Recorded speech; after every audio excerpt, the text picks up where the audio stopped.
প্রণাম বাবা, প্রণাম। আয় বৎস আয়। এই যে বাবা, আমার ঘরের মাটি নিয়ে আসতে বলেছিলে, এই যে মাটি নিয়ে এসেছি। দে বৎস দে।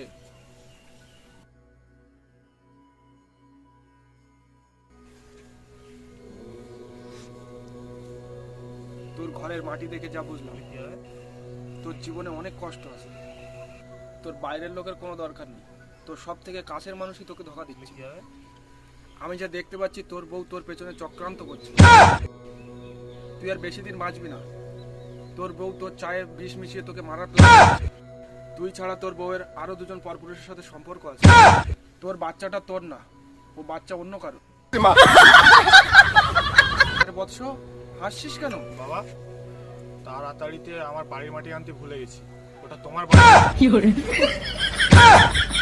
আপনার ভবিষ্যৎটা আপনি দেখুন আগে। হাট খেপাচ্ছ দা সাধু বাবা।